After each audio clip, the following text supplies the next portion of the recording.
Program ini didanai oleh para sahabat dan mitra dari Joyce Meyer Ministries. Berapa banyak saudara membutuhkan penyesuaian perilaku hari ini? Perilakumu adalah milikmu dan tak ada yang bisa membuatmu bersikap buruk jika saudara tak menginginkannya.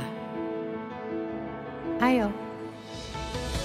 Saya melakukan pelayanan ini karena melihat kuasa Allah mengubahkan hidupku dan Ia pun akan lakukan untuk saudara.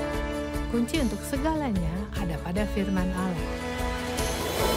Saya Joyce Meyer dan saya percaya Allah dapat memulihkanmu dalam setiap lukamu. Bukankah luar biasa cara Allah mengubah kita? Sungguh luar biasa bagaimana Ia mengubah kita. Maksudku, saya bisa jujur bahwa saya bukan seperti orang yang sama dengan 40 tahun lalu saat saya pertama. Saya di gereja cukup lama dan Dave dan diriku sudah 56 tahun menikah. Jadi kami ada di gereja sebelumnya, tapi 45 tahun lalu Tuhan menjamahku dan saya sungguh-sungguh mempelajari firman. Pikiran saya mulai diperbaharui dan pikiranku sungguh berantakan karena dilecehkan secara seksual oleh ayahku. Ibuku tahu dan membiarkannya saja, lalu saya menikahi pria pertama yang mendekatiku karena kupikir takkan ada yang menginginkanku dan ini menjadi tambahan 5 tahun. Derita bagiku, bukan saja ayahku melecehkanku, namun kakekku juga mencoba dan 2 pamanku juga. Maksudku, ada roh incest di dalam keluarga yang tak akan kubicarakan dengan sangat detail, namun banyak saudara tahu saat saudara melalui hal seperti demikian, saudara tentu berantakan. Jadi, hidupku berakar dalam ketakutan. Rasa takut menghantui seluruh pikiranku. Meskipun saya terlihat berani, saya punya banyak ketakutan aneh dalam hidup. Dan pikiranku harus diperbaharui. Saya harus belajar. Lihat, saudara tak bisa memiliki hidup hingga Allah mengirim Yesus. Ia mengirim Yesus untuk mati bagimu, untuk nikmati hidup. Bukan hanya untuk suatu hari ke surga, tapi untuk jalani kehidupan yang indah. Aku datang supaya kamu mempunyai hidup dan mempunyainya dalam segala kelimpahan. Yohanes 10 ayat 10 berkata, pencuri, si iblis datang hanya untuk mencuri, membunuh, dan membinasakan. Tetapi aku datang supaya kamu mempunyai dan menikmati hidupmu. Menikmati hidupmu. Kukatakan saya dulu tak tahu bagaimana caranya. Saudara tahu saya tak. Maksudku saat usiaku 20-an saya tak ingat saya pernah bersenang-senang atau bersantai. Saya selalu takut dan tegang dan khawatir akan apa yang segera akan terjadi. Dan ini sudah memberikanku masalah kesehatan karena saudara tak bisa hidup di bawah stres seperti itu. Dan tidak jadi sakit-sakitan.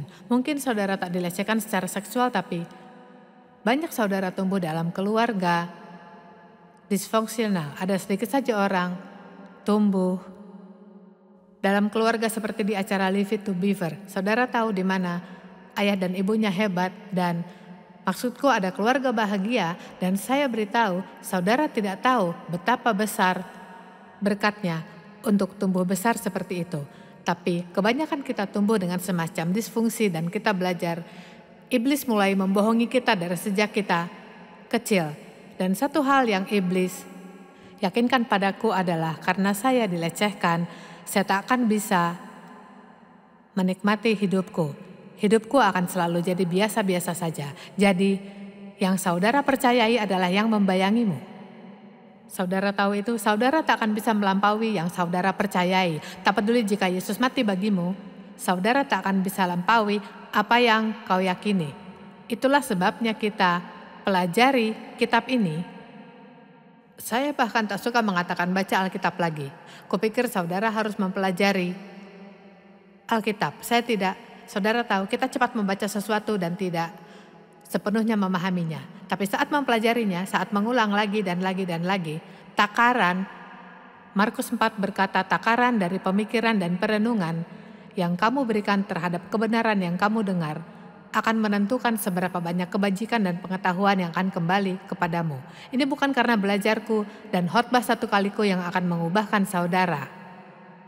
Lebih penting saudara mengambil yang kau dengar di akhir pekan ini dan pulang dan merenungkan hal ini dan memikirkan ini dan melihat bagaimana bisa diaplikasikan ke dalam hidup. Adakah yang kau inginkan untuk kuubah? Apakah kulakukan sesuatu dengan cara yang kau tidak inginkan? Salah satu wanita yang bepergian dengan kami berkata setelah semalam ia harus mengangkat menelpon suaminya meminta maaf. Jadi, saudara tahu, setelah habiskan akhir pekan di sini, saudara harus kemudian lakukan sesuatu. Mungkin menganulir hal yang saudara sudah lakukan dengan cara salah. Namun pembaharuan pikiran, Roma 12 ayat 2 mengatakan, dan dikatakan dengan gamblang, janganlah kamu menjadi serupa dengan dunia ini. Tetapi berubahlah, yang artinya sepenuhnya berubah oleh pembaharuan budimu. Maka kamu akan dapat membedakan manakah kehendak Allah, apa yang baik, yang berkenan kepadanya, dan yang sempurna. Jadi, pada dasarnya mengatakan satu-satunya cara saudara bisa berhasil dan menjalani hidup yang luar biasa yang Allah sediakan adalah dengan belajar berpikir dengan cara Allah. Amin. Berapa banyak saudara masih perlu belajar bagaimana berpikir dengan cara Allah berpikir. Jadi, kita bisa mulai dengan mengatakan, maksudku bisa kukatakan pulang dan belajar jadi positif dan mungkin ini menghabiskan banyak waktumu. Tahukah saudara hidup kita akan berubah dengan menjadi positif bukannya negatif? Bagaimana dengan hanya mengharapkan yang terbaik bagi sesama seperti di 1 Korintus 13. Apa yang terjadi saat saudara mempercayai yang terbaik bukan yang terburuk? Ayo tetap bersamaku hari ini. Aplikasikan pada dirimu. Saya di sini bukan hanya bicarakan kesehatanku.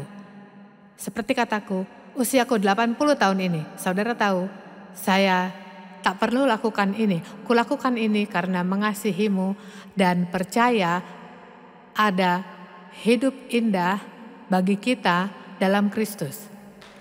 Tapi begitu banyak orang kehilangan karena mereka ingin Allah lakukan bagi mereka namun tidak lakukan bagian mereka. Kita berdoa agar Allah lakukan segalanya, tapi apakah kita lakukan yang Allah minta? Sediakan waktu di jadwalmu untuk mempelajari firman. Sediakan waktu di jadwalmu. Habiskan waktu dengan Allah setiap hari. Bahkan tak peduli yang kau harus lakukan. Saudara bisa dengarkan musik, bisa duduk dan menangis, bisa doa, bisa baca buku seseorang. Saya dengar Joyce Meyer punya banyak buku-buku yang bagus. Dengarkan pengajaran, podcast, apapun, tapi terima firman dalam dirimu setiap ada kesempatan. Terima firman dalammu dan terus perbaharui pikiran. Iblis itu nyata. Ia bekerja sangat keras menghancurkanmu dan dirinya jenius dalam kejahatan. Iblis jenius dalam kejahatan dan kupikir kita lupa betapa nyatanya ia. Dan ia selalu ada di sekitar. Iblis berkeliling seperti singa yang mengaum karena lapar, yang ganas mencari siapa yang bisa dia telan. Setiap saat ia terus berkeliaran dan iblis ada di tempat sesuatu yang baik sedang terjadi. Saat saudara putuskan saudara akan bangun dan mulai doa setiap pagi, maksudku sungguh seluruh neraka akan pecah. Teleponmu akan berdering, anak-anak menangis, bel pintu berdering, gatal-gatal, saudara harus ke kamar mandi, saudara rasanya. Ayo. Saudara akan mengantuk. Saudara tahu yang kubicarakan ini. Jadi, jika sungguh mau, seberapa banyak di sini sungguh menginginkan hidup yang sudah ditebus Yesus bagimu? Oke, saudara harus memperjuangkan ini. Saudara harus berjuang dalam pertandingan iman yang baik dan tak boleh lemah, tak boleh mudah menyerah. Saat membuat keputusan untuk melakukan yang baik dan iblis mendatangimu, Katakanlah saja, lakukan yang terbaik, aku tidak menyerah. Entah seberapa kali engkau menjatuhkanku, aku akan bangkit dan akan kulakukan lagi. Dan akan kulakukan lagi, dan akan kulakukan lagi, sampai ku terima kemenangan. Saya tidak datang dari diriku sebelumnya ke diriku sekarang, hanya dengan menunggu Allah berbuat bagiku. Amin. Saya habiskan ribuan dan ribuan jam untuk mempelajari firman. Janganlah menjadi serupa dengan dunia ini, tetapi berubahlah oleh pembaharuan budimu sesuai firman Allah. Kita bahkan tidak tahu betapa kelirunya cara pikir kita sampai kita mulai pelajari firman. Alkitab berkata firman itu seperti sebuah cermin. Saudara melihat kepadanya dan saudara lihat bagaimana Yesus, dan saudara lihat seberapa jauhnya diri kita. Ini seperti saudara punya kotoran di wajahmu dan saudara tidak tahu sampai melihat ke cermin. Dan saya tak tahu seberapa kelirunya saya sampai saya mulai mempelajari firman. Kupikir semua masalahku adalah kesalahan orang lain. Dan saya gunakan alasan pelecehan, ya saya dilecehkan. Ya betul, memang. Tapi Allah mau memulihkanku. Saudara tak bisa gunakan hal-hal yang diperbuat orang terhadapmu atau apapun yang tak adil di hidupmu sebagai alasan untuk berperilaku buruk di sepanjang hidupmu. Saudara harus tanggalkan semua hal itu. Gambar garis di pasir dan berkata, ini yang telah terjadi. Tahukah yang bisa saudara lakukan? Saudara bisa pakai semua didikan itu untuk menolong sesama. Inilah yang sedang saya lakukan. Saya pakai segala yang terjadi padaku untuk menolongmu. Dan untuk memberitahu saudara bisa atasi apapun yang iblis perbuat terhadapmu, dan Allah selalu punya rencana baik untukmu, dan Ia belum mengubah pikirannya, Ia masih punya rencana indah bagimu. Dan saudara harus penuh pengharapan dan percaya hal-hal baik akan terjadi di hidupmu. Katamu, ya Joyce, kau tak tahu seberapa berantakannya hidupku ini. Sungguh bukan persoalan. Allah mampu. Mungkin perlu waktu menganulirnya, namun tak ada yang lebih baik yang bisa dilakukan. Ya, maksudku, apa yang saudara perlu lakukan yang lebih baik dari menghabiskan sisa hidupmu untuk meluruskan kehidupanmu lagi? Tak ada hal lebih baik yang bisa saudara lakukan. Dulu saya membenci diriku dan kini saya menyukai diriku. Mungkin ini aneh, betapa pentingnya untuk menyukai diri sendiri. Saudara tak akan pernah bisa lari dari dirimu, bahkan tak bisa ke kamar mandi tanpa dirimu. Tahu betapa menyedihkan rasanya untuk menghabiskan suatu sore dengan kenalan yang saudara benci? Iya, saudara bersama dirimu setiap saat, dan jika tidak menyukai dirimu, saudara mendapati masalah. Saudara harus suka dirimu, berhenti memikirkan hal-hal yang salah denganmu, dan pikirkan tentang betapa luar biasanya ciptaan Allah saat Ia sedang menciptakan saudara. Maksudku, luar biasa melihat bagaimana tubuh kita berfungsi untuk sehari lagi. Sungguh luar biasa. Sungguh luar biasa. Saya menonton beberapa program kesehatan dan berpikir, astaga, inilah yang Tuhan lakukan. Maksudku, saat saudara pikirkan alam semesta, semua solar system yang berbeda, bintang, matahari, bagaimana bumi berputar, sungguh seolah Allah menopang segalanya. Wow, baiklah. Jika ingin perilakumu berubah, tentu kita semua mau ini. Saudara mungkin tak akan ada di sini hari ini jika tak mau. Mungkin beberapa saudara datang untuk melihat penampilanku yang sebenarnya, tapi saudara tahu, jika saudara di sini tadi malam dan saudara kembali hari ini, saudara ingin bertumbuh. Orang-orang tidak pergi ke acara seperti ini kecuali ingin bertumbuh, dan semakin sedikit orang mendatangi pertemuan seperti ini, jadi ada masalah. Maksudku, semakin banyak orang Kristen yang jatuh ke cara-cara duniawi, dan ini menyeramkan, dan kita perlu memastikan kita tidak tersedot ke dalamnya. Namun, lebih kepada saudara bisa menjadi saksi bagi orang lain, dan dorongan bagi mereka untuk bangkit dan menjadi pribadi yang Allah ciptakan bagi mereka. Amin. Ada begitu banyak kompromi di dunia. Tahukah saudara apa arti sebenarnya kompromi? Artinya adalah untuk ada sedikit saja di bawah yang saudara tahu benar. Sedikit saja. Dan saudara tahu yang kita katakan saat kompromi, ya semua orang melakukannya. Saudara bukanlah semua orang itu. Kuberitahu Allah suatu kali, saya tahu jenis-jenis pendeta yang, maksudku ada jenis-jenis film tertentu yang Allah tak ingin untuk saya tonton di bioskop. Saya tahu pendeta lainnya pergi. Kata pendeta ini kepadaku, dengar, kau sudah tanyakan banyak hal, kau mau nonton atau tidak? Jadi, apa yang saudara ingin Allah lakukan bagimu? Saudara mungkin perlu hidup. Saudara perlu lalui jalan yang lebih sempit daripada orang lain. Ini antara saudara dengan Allah, tak peduli apa yang orang lain sedang lakukan. Ini antara saudara dan Allah. Apa yang saudara ingin Allah lakukan bagi hidupmu? Saudara bisa miliki apapun yang Alkitab katakan bisa, tapi saudara tak bisa mendapatkannya tanpa melakukan perintah Allah.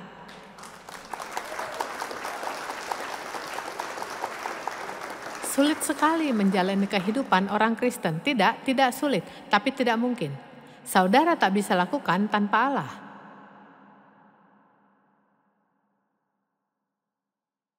Oke, Efesus 4 ayat 22-24. Saya sungguh menyukai ayat-ayat ini. Ayat 22 berkata, tanggalkan manusia lamamu. Dan ayat 24 berkata, kenakanlah manusia barumu. Jadi, pada dasarnya dikatakan, berhenti bertingkah sebagaimana biasanya seolah belum diselamatkan dan mulai bertingkah seperti orang yang sudah percaya. Oke, bagaimana saya melakukannya? Ya, ayat 23 menjadi ayat penghubung dan dikatakan, dan supaya kamu dibaharui di dalam roh dan pikiranmu dengan sikap mental dan rohani yang baru. Jadi, bagaimana saya berangkat dari menanggalkan manusia lama ke mengenakan manusia baru? Kuperbaharui pikiran dan perbaiki perilakuku. Saat saya 3 bulan tak bisa berjalan, saya sungguh minta Allah tiap hari akan anugerah perilaku baik. Menjaga perilaku baik. Berapa banyak saudara bisa menyesuaikan perilakumu sekarang? Perilakumu adalah milikmu, dan tak ada yang bisa membuat perilakumu buruk jika saudara tidak ingin. Ayo. Saudara bisa punya perilaku baik di tengah kesulitan apapun, jika saudara mau melakukannya. Dan jika saudara ingin membuat iblis marah, milikilah masalah yang besar, namun jaga perilaku baikmu. Wow, itu menghancurkannya. Saya bersenang-senang hari ini.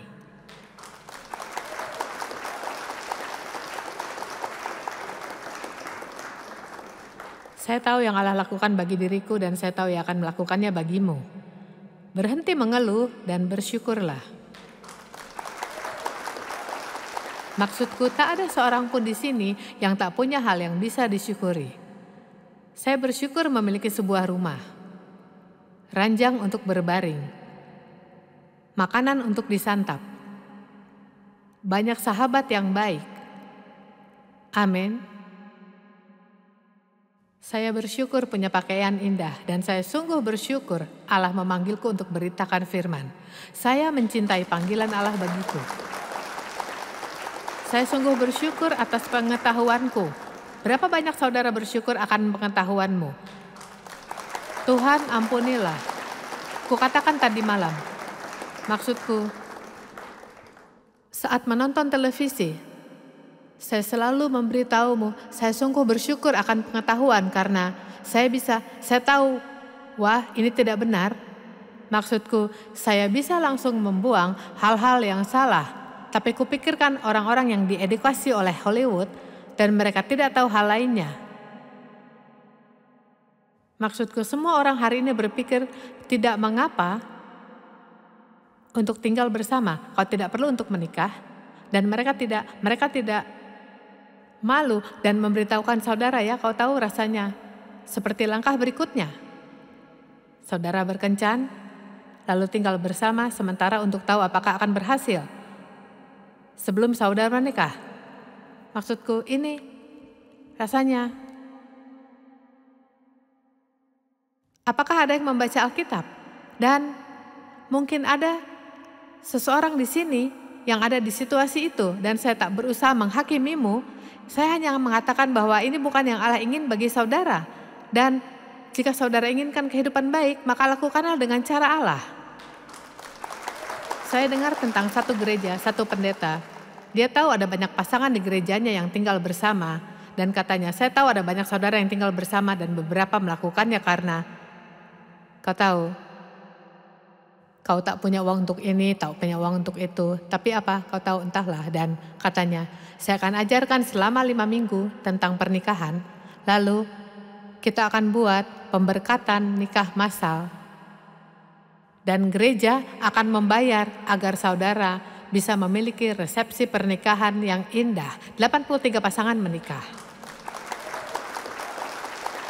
Saudara tahu, terkadang yang perlu kita lakukan, dan inilah hal yang membuatku marah.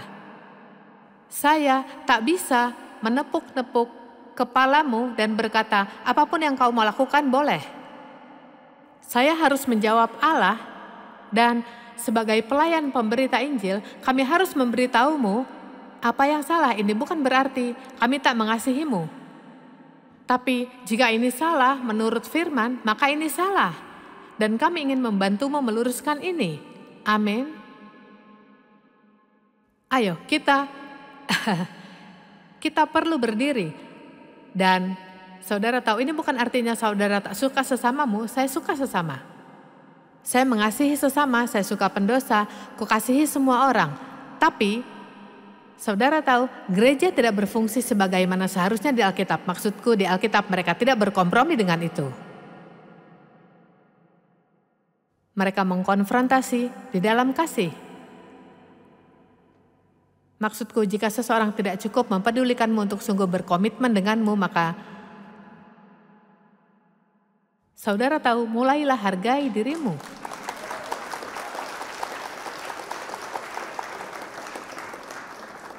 Oke, mari lanjut. Saudara tahu, jika ada perubahan terjadi di hidupmu, maka ubah pikiranmu tentang perubahan. Kita tak bisa berubah hanya dengan mencoba, kita harus minta Allah menolong kita karena di luar Dia kita tak bisa berbuat apapun. Amsal 23 ayat 7, seperti seseorang berpikir dalam hatinya, demikianlah ia. Saya suka mengatakan ini, kemanapun pikiran pergi, kesanalah manusia mengikuti. Saudara pikirkan es krim cukup lama, saudara akan membelinya. Berapa banyak saudara yang tahu ku katakan kebenaran? Maksudku, saudara akan melepaskan piyamamu, mengambil pakaianmu, masuk ke mobil, pergi ke toko, dan membelinya. Karena aku beritahu, yang saudara taruh pada pikiran, saudara pikirkan hal itu cukup lama, keinginannya jadi sangat kuat. Ya, jadi apa yang terjadi jika pikiran kita fokus pada Allah? Jika kita fokuskan untuk mengasihi sesama. Saya ingin jadi seseorang yang dikenal mengasihi sesama. Jadi saya harus memikirkan ini setiap hari. Setiap hari saya harus berpikir untuk mengasihi sesama. Akan bersama dengan siapa saya hari ini? Apa yang bisa kulakukan untuk membangun mereka? Bisakah kuberi mereka pujian? Bisakah kusemangati mereka? Adakah yang mereka perlu yang bisa kulakukan? Ayo, saya mengasihimu. Berhenti memikirkan dirimu sendiri. Kau orang-orang manis, berhenti memikirkan dirimu sendiri dan pikirkan yang saudara bisa buat bagi orang lain. Bagaimana saudara bisa membantu memperluas kerajaan.